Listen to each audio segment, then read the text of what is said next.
Hello, everybody, and welcome to the very first episode of the Sovereign System. I'm Dave, one of your co-hosts, and I'm super excited to finally kick this off. They tell us that the world is actually getting more uncertain, but from where I sit, that's just a code word for complexity. I've spent my career inside the machine. I'm a Babson MBA graduate. I have a master's in finance, and I'm actually a TEDx speaker who spoke on neuroscience of all things. I navigate the high level frameworks of the defense industry. I've seen how smart money moves and how institutional power is built.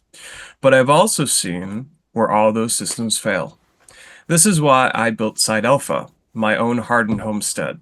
It's why I stepped on the mats for MMA to learn how to fight with Krav Maga and Jiu-Jitsu. And it's why I've spent years deconstructing the esoteric from Terence McKenna's novelty theory to the four-quadrant AQAL maps of reality framework. We aren't here just to survive the system. We're here to become sovereign.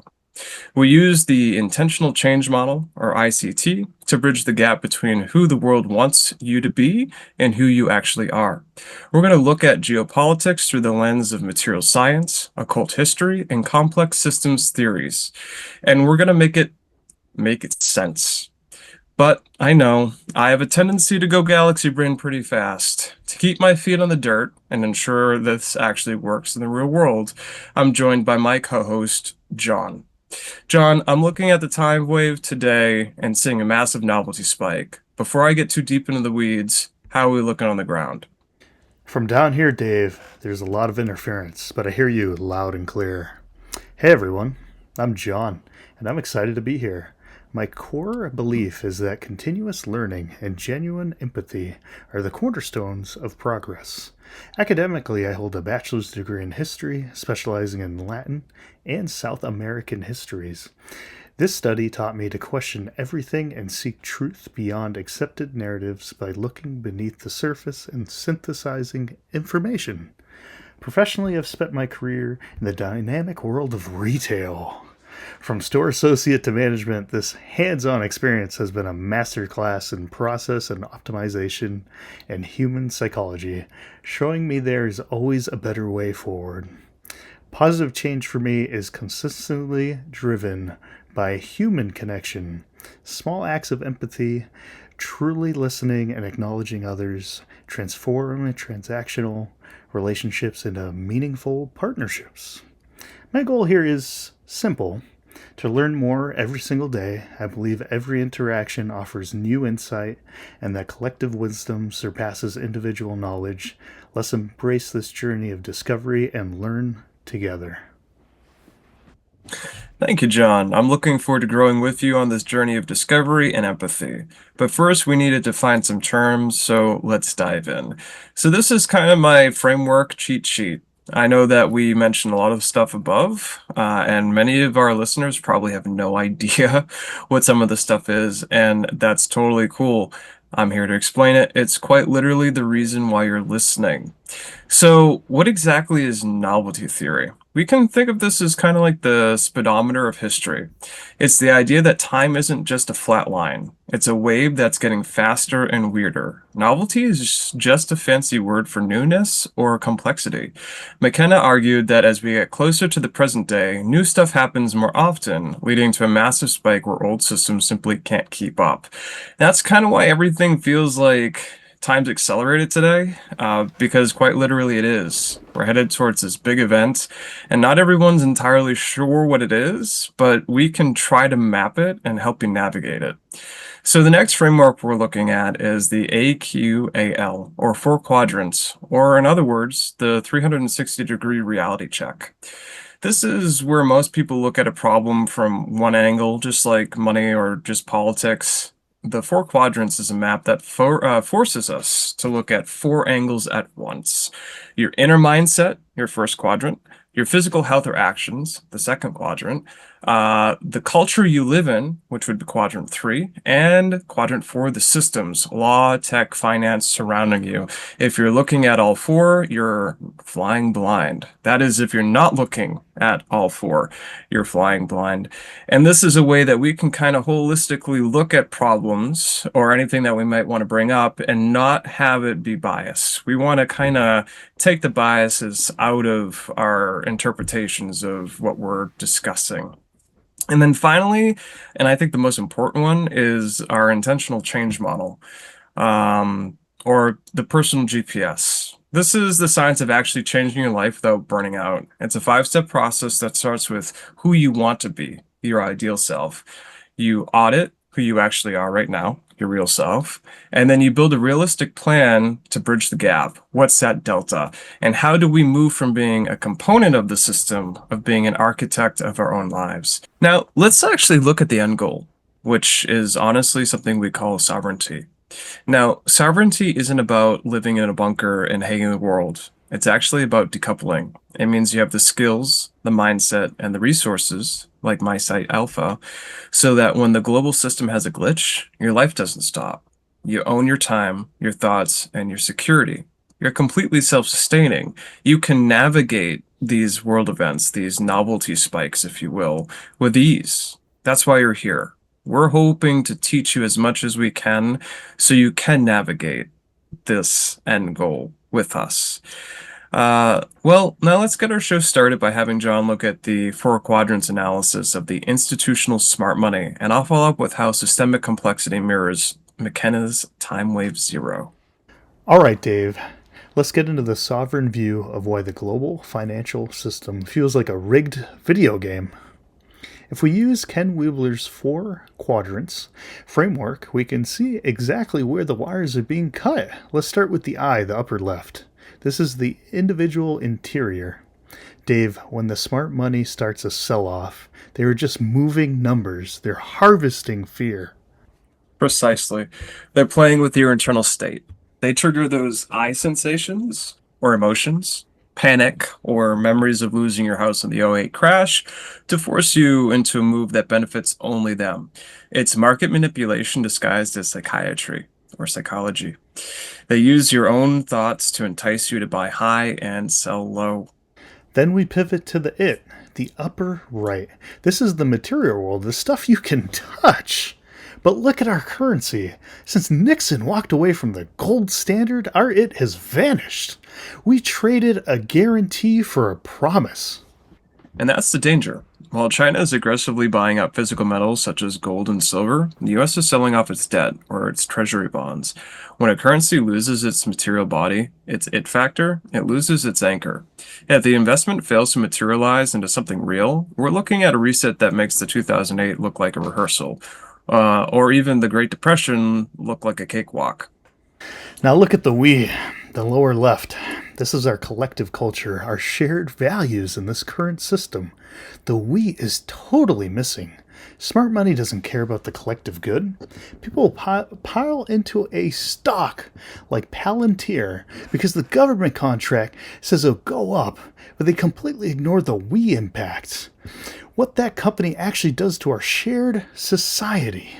It's an ethical void. We've traded meaning for margins. When you move huge amounts of capital without a we filter, no critical thinking about who gets hurt, you're eroding the cultural fabric that holds us all together. And that's not okay. Finally, you have the its, the lower right, the actual systems, networks, and technology. The its is rigged for the insiders. If you aren't smart money, the network is literally designed to leave you out of the loop. You're right, John. It's a closed system. The technology and the government frameworks favor those with the information, which indirectly creates systemic ruin for everybody else. By ignoring the natural environment and the outside networks, the system eventually derails itself because it's disconnected from the whole. Dave, my takeaway, the whole system is a failure of collective consciousness. Every single quadrant is currently out of alignment. If we want to be sovereign, we have to recognize the disconnect before the reset happens. Thank you, John. Let's transition now to novelty theory to explain this phenomenon, specifically how doom scrolling relates to the smart money concept you just discussed. We'll kick this off by checking out the first quadrant, the I, or internal or individual. We'll focus here on what it feels like subjectively and the best version of yourself, using the intentional change model, ICM, as our guide. We'll start here up in the upper quadrant, left quadrant, as I said. The I, this is your internal world. In February of 2026, this quadrant was under attack by attention harvesters. You mean the doom scroll anxiety? Precisely. According to Richard Boyatzis, most of us live as our ought self, the version of us defined by external pressures, like those AI-driven headlines about the February market whiplash. To stay sovereign, you must define your ideal self. So the I quadrant is about drawing a line in the sand inside of my own head? Yes, your ideal self is your strange attractor, a concept from complexity theory. It's the version of you that remains grounded even when the algorithms are screaming. If you don't define yourself, an agentic AI that acts autonomously, that is, will define you by your metadata. Moving on to the it quadrant, or quadrant two, external or individual. The discussion centers on the objective machine and novelty theory. This segment is framed by McKinnon's novelty theory, often referred to as the cosmic snowball. Now that we're on the upper right quadrant, the it quadrant, this is the physical stuff, the code, the hardware, the brain chemistry. This is where Terence McKenna's novelty theory lives. Dave, is this where the cosmic snowball comes in? Exactly. McKinnon argued the invisible landscape that the universe is winding up, actually. It hates repetition, or habit, or heuristics, right? And loves newness, or novelty. Think of it as a snowball rolling down a hill. The bigger it gets, the faster it rolls. And right now, that snowball is moving at light speed because of the tech we've built? Right. As Nissim Taleb explains in Anti-Fragile, our systems, or the it, have become so hyper-optimized that they are now fragile. One tiny error in an AI agent's logic can trigger a systemic meltdown. Now we're going to look at quadrant three, and this focuses on the external of the collective. It's known as the its. The main theme here are social systems and fractal history. We're going to use the framework of Timewaves zero and reflexivity. This is the lower right quadrant, the its. This is our collective system, the global economy, and the internet. This is the domain of Timewave zero. The speed run of history? Exactly. McKenna used the I Ching to show that history is fractal, patterns that repeat at different scales, as above, so below. Everything appears to replicate itself on massive macro scales as well as micro scales. Like how the market crash patterns of 1929 are now happening in 48-hour windows? Precisely. This is George Soros's concept of reflexivity. When enough people or bots believe a system is failing, their actions cause it to fail. We are hitting that zero point where the speed of these cycles becomes instantaneous. This discussion will conclude with an exploration of the we, the internal collective quadrant. This will be examined through the lens of cultural belief and digital sigils, situated within the framework of esoteric sovereignty and chaos magic. Finally, the lower left, the we. This is our shared culture. If we all agree a dollar is worth something, it is. But what if the belief is being hacked? You're talking about the wizards in Patagonia vests again? I am. High frequency trading isn't just math. It's sigil magic. As Peter Lavender notes in Sinister Forces, symbols have power over the collective mind. These quants are using Fibonacci levels, sacred geometry, to trap our collective psychology. So they use the shape of nature to trigger our we instincts for greed or fear? Exactly. Investigative journalist Scott Patterson, the quants, proved that these math wizards aren't just trading, they're running a global ritual to manifest value out of thin air. John's up next to chat about our next topic. It's a technology that's so useful we call it a super technology. But honestly, how it's being handled right now is probably going to bum you out. All right, Dave, let's look at the substrate of the future. We'll talk about graphene. On the surface, it's just a single layer of carbon atoms. But in terms of novelty theory, this is a massive spike. We are hitting the physical limits of silicon. The old system is redlining, and graphene is the magic material that allows the complexity of our technology keep accelerating. It's a literal manifestation of the time wave reaching a vertical jump. You're absolutely right, John. It's the ultimate novelty tool.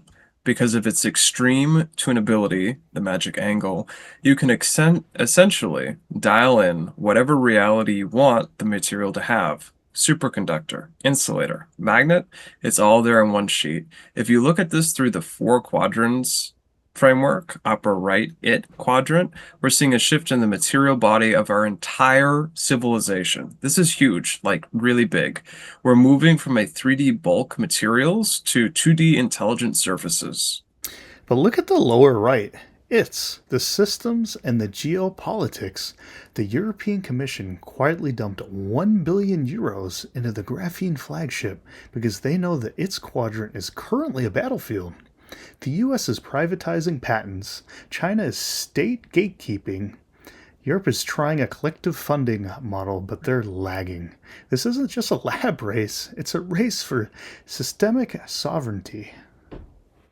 In the lower left in the quadrants, the we quadrant is where this actually gets really dark. Our shared cultural values usually get ignored during these races. If one entity controls the 2D transistor, they control the its of the entire planet. We're at a point where the material, or it, is evolving faster than our collective ethics, or we. That's the disconnect. We have this Nobel Prize discovery that was literally isolated with scotch tape, a Friday night experiment showing that breakthroughs don't always come from the institutional machine. But now the machine is trying to swallow it. To stay sovereign, we have to understand that whoever controls this material controls the next novelty spike in human intelligence. Exactly, John. If we don't align the we, our shared purpose, with this new it, we're just building ourselves a more efficient cage.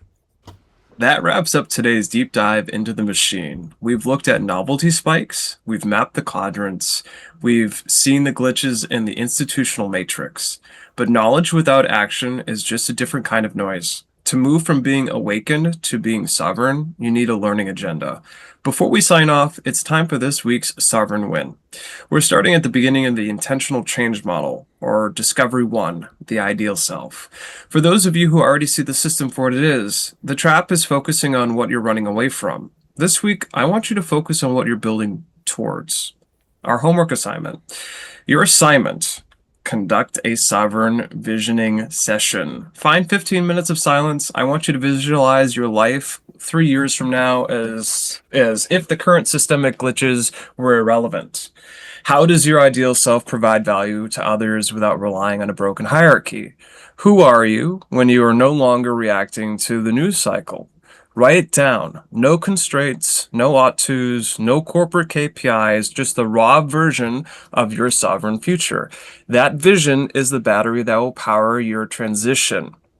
Now, think of this as your pure self, somebody that you would give anything to be, right? This is a pure service to others. This is a awakened, sovereign person who uses empathy, courage, kindness, and love to spread throughout everyone that they encounter. Now, John, I think I've reached my limit on high strangeness for one afternoon. What's the word from the ground level before we get out of here? I'm going to start getting to work on this list, and I think I'm going to buy some silver. Smart move. All right, everybody. Stay curious, stay prepared, and above all, stay sovereign. We'll see you in the next cycle.